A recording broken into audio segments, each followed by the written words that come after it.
diversity and challenge that the Australian intelligence community and our similar like-minded intelligence agencies globally are confronted with every day. So this is an opportunity really for you to reflect on what potential research or strategic topics you might be interested in, and giving you some assistance in how to scope that topic. And the most important thing here, as I mentioned in your study notes, is that once you have a reasonably sound idea of what you'd like to do, to send an email to your subject coordinator and just make sure the scope is okay. So the presentation is largely in 2 bits. We're going to talk about transnational security issues first, and then we're going to talk about global intelligence issues and intelligence challenges. So when we think about transnational security issues, we are really thinking about the issues that are here that really, even before the 9/11 became a major change in how we thought about some of these issues, have been lurking around even during the Cold War in the background. And these are about issues that extend across one state or more. And sometimes these are called non-state actor issues.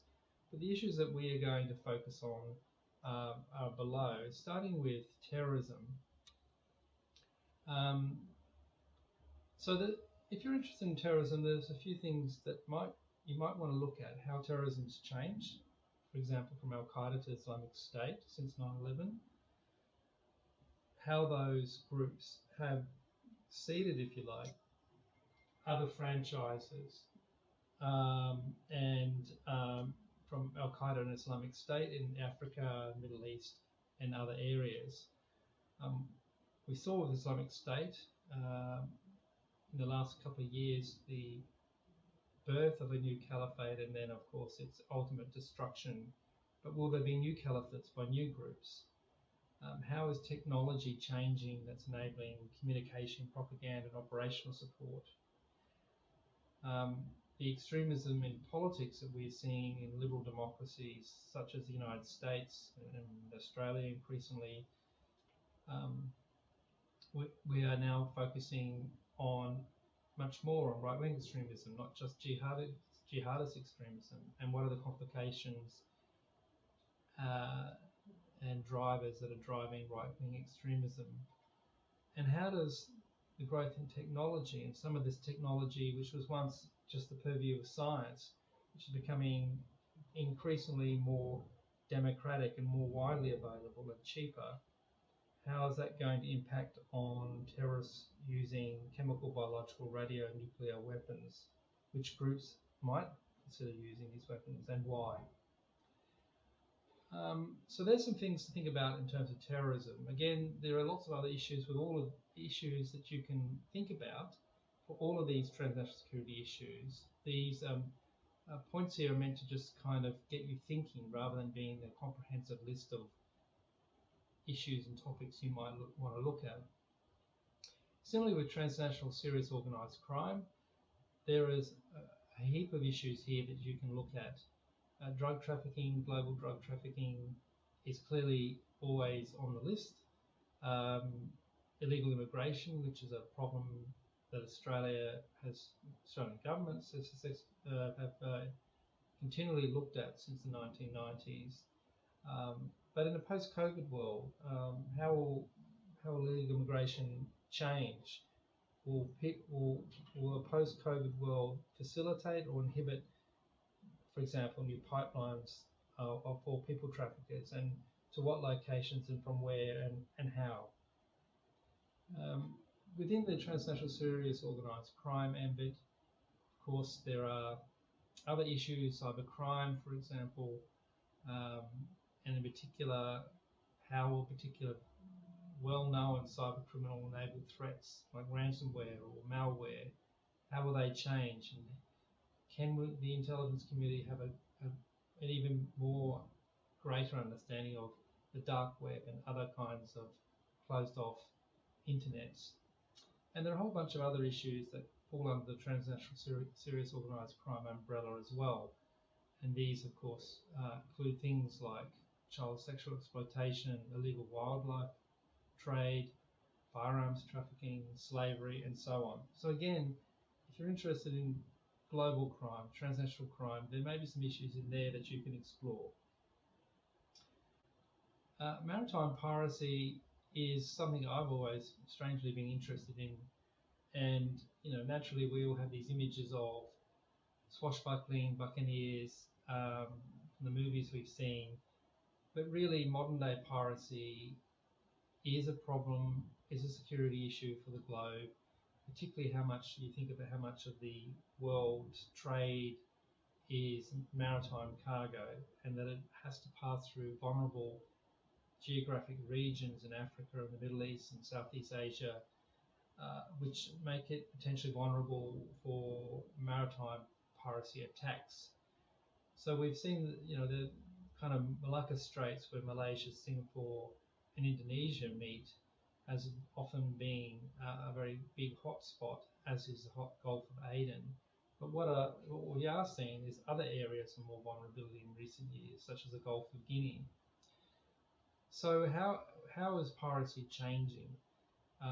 It's not just about kind of boarding a boat and stealing a couple of $1,000 US, although of course that can be one factor. But we are seeing more onboard cybersecurity attacks by pirates who want to gain information and steal equipment. And so again, the post-COVID-19 world, are there going to be some locations more susceptible to piracy attacks because of unemployment and economic change? So that's I think a really interesting issue, maritime piracy. And arms trafficking, of course, is multiple decades long sort of global and transnational threat, really. And so what's the impact of that trade? There are figures around, but many of them are sort of grossly underestimate the impact of both licit and illicit arms trafficking. So remember, there is kind of export control, legal inverted commas, arms trading from European countries, from the United States, even Australia, and there is the illicit arms trafficking as well, by organised criminal groups, by rogue state actors, by terrorist groups. So this is a really interesting topic area, I think. It's not just about handguns, but it can be anything from handguns to sophisticated weapon grades, missiles, equipment that essentially states would use to go to war. What are the source and transit countries for arms trafficking? Where are we seeing emerging vulnerabilities for diversion of arms from legitimate sources? Perhaps we're seeing more of that from militaries to criminal gangs and terrorists in certain countries, particularly the former country of the Soviet Union, where economic support from the military and people who are working in the military may be under pressure, and people look for other ways of making an income. And so what are the impacts of arms trafficking, and how good are the United Nations and international community's measures to deal with it? Some would say not very good, but that's something you can explore as well. And there is, of course, the impact of new technologies such as 3D printing as a way of getting around arms trafficking countermeasures, export controls that traditionally have had some impact, albeit you could argue not a great impact on arms trafficking. That the ability to make your own weapons where you are, or send 3D printing by email instructions from an offshore email site that is encrypted, is a good way, for obviating traditional export control measures. And money laundering is really the lifeblood of organised crime and terrorism, and this is a complex topic area, a bunch of topics really. So, what are the ways that money laundering techniques are evolving, and how is that being enabled by technology? We're seeing that in very sophisticated virtual currency money laundering, the ability for the intelligence community to counter terrorism financing through suspect charities. Phoenixing the black market is incredibly complex, so there might be an issue within that you want to look at. And what are our capabilities? What is the intelligence community's capabilities to counter money laundering, particularly from terrorism financing? Where are the pressure points for our intelligence community? So that's transnational security issues in a nutshell. And the remaining part of the presentation, we're going to look at global security issues and other national security challenges. So global security issues, they overlap in some ways, transnational security issues, but they are more broadly global in their impact. And by national security challenges, I mean more issues that the intelligence community has to deal with in a broader sense, which can relate to global security issues and transnational security issues, but they're more about the capability of our national security intelligence agencies to deal with these issues. And then, so those challenges are issues that you can develop in your research paper and in your strategic paper. So again, if you decide to do a global security and national security challenge paper, you make sure that you select one that enables you to assess the drivers for the issue. It's very important, as you will see from the subject outline, instructions for the research paper and the strategic paper, that you identify the drivers for your issue. What are the political, in other words, what are the political, economic, social, technological, environmental, legislative and organisational factors that are driving this global security issue or this national security challenge? So it's not enough to just describe what the issue is. You have to then assess the significance of this issue through this broader prism of drivers. So from a global security issues perspective, there is a long list of issues that you could look at. Clearly, the ongoing issue is the strategic relationships between states, the emerging geopolitical regional state power relations. So here, in the Australian context, obviously the rise of China is critical, and how does Australia, which is the middle-ranking power, balance the increasing assertiveness of Xi Jinping China, China led by a more assertive leader, is asserting China's rise in economic and political power in the region and also globally, and how does Australia manage that relationship, as well as manage its traditional relationships with the United States, or indeed trying to counter China's influence by a stronger relationship with other countries in Southeast Asia and in India, for example. And we've seen under Putin a more assertive, aggressive, and at times very unhelpful Russia in areas like Syria and its use of chemical weapons for Novichok attacks in the United Kingdom and on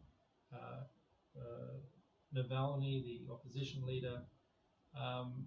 We have seen really the continuation of a kind of gangster regime, which has really been enabled by the former Trump administration's lack of international honest broker role. And now with the new Biden administration, we might see some changes there.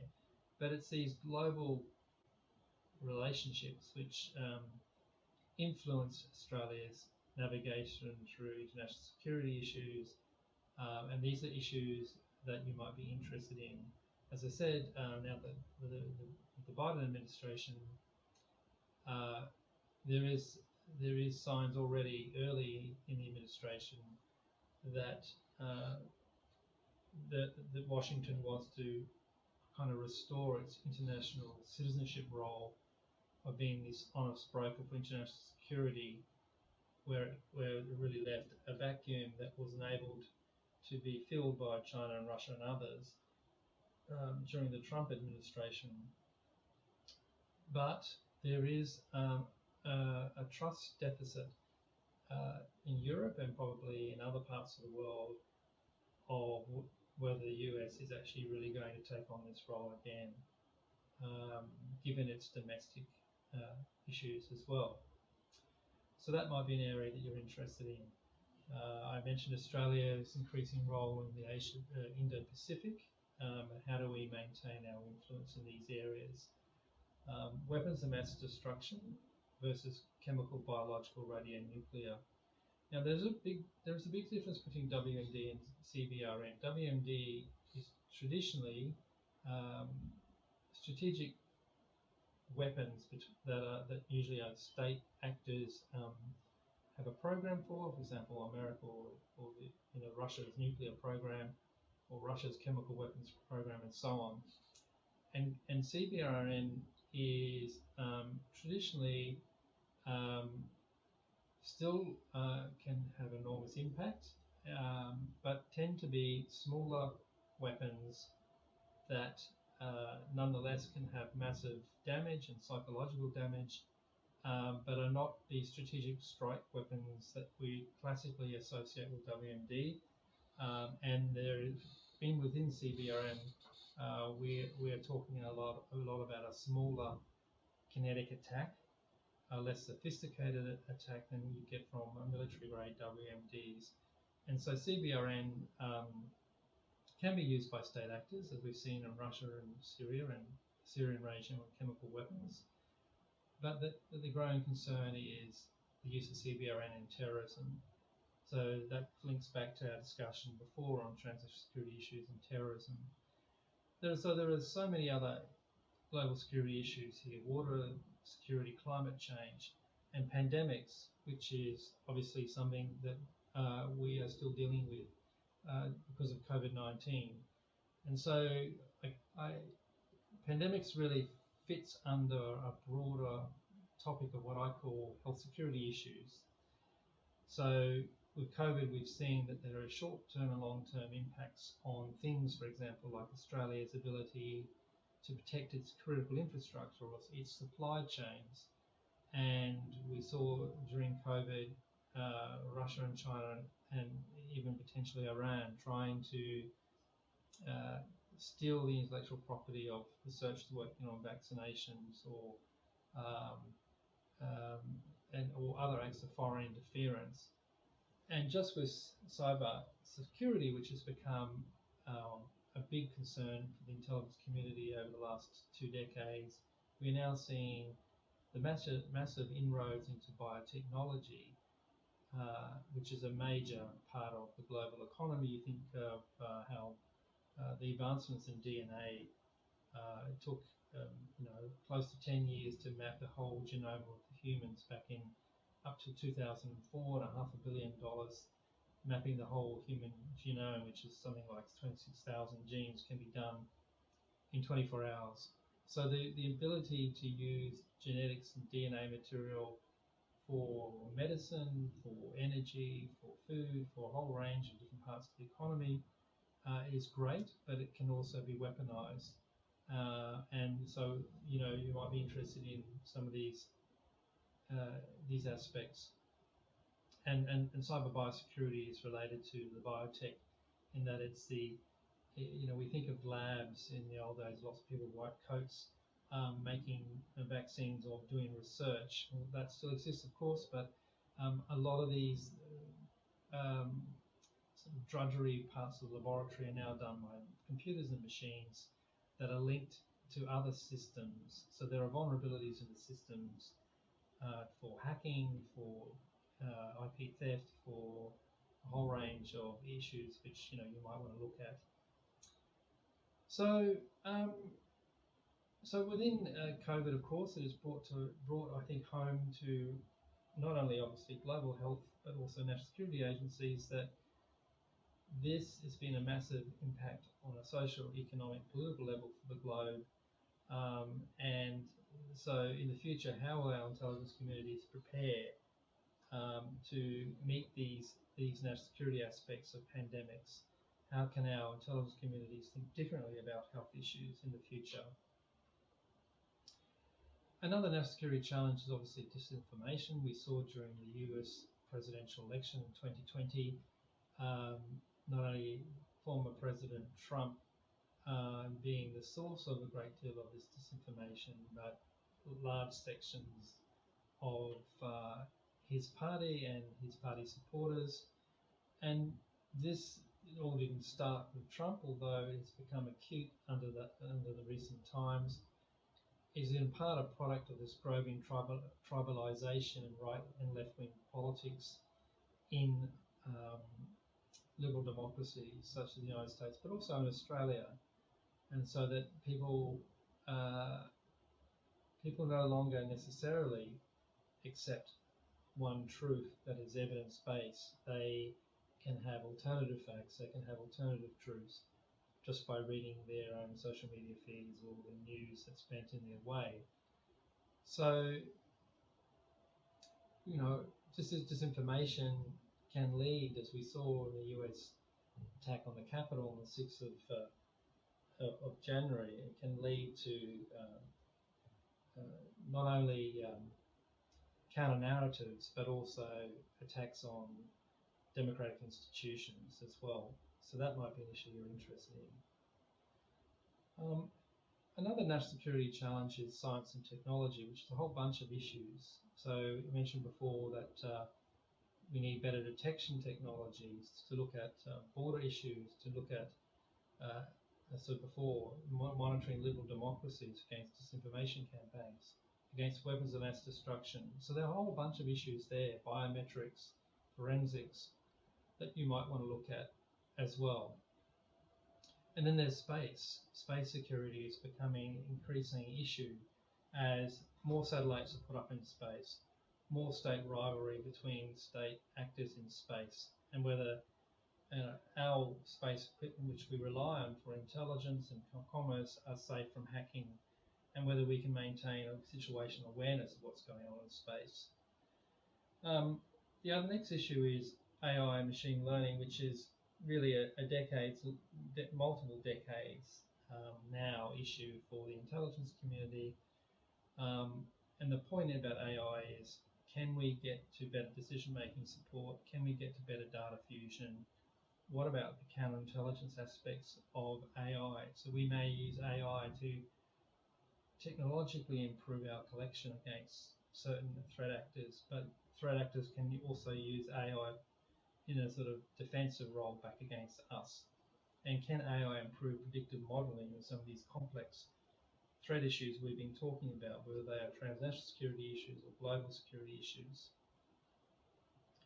And we talked a bit before about cyber, which crosses over transnational issues as well, but in a broader sense, we're also talking about our systems, whether they're vulnerable and how resilient they are, and the interaction between technical aspects of cyber and the human behavioural dimensions, i.e. the insider threat. Supply chain issues we mentioned as well. So there is a whole bunch of issues in relation to cyber which still need a lot more work. So that might be an area that you want to look at. Another national security challenge relates to behavioural aspects of threats. So how do we better understand the connections between people through network analysis? How do we understand online behaviour better, and changes in how crowds behave, and changes in organised crime and terrorist group dynamics? So that really is a summary of some of the issues that I wanted to talk to you about in relation to the emerging security environment. So hopefully that will give you some thoughts on where you should proceed, and good luck with your topic, and I look forward to hearing from you by email what your potential topic might be.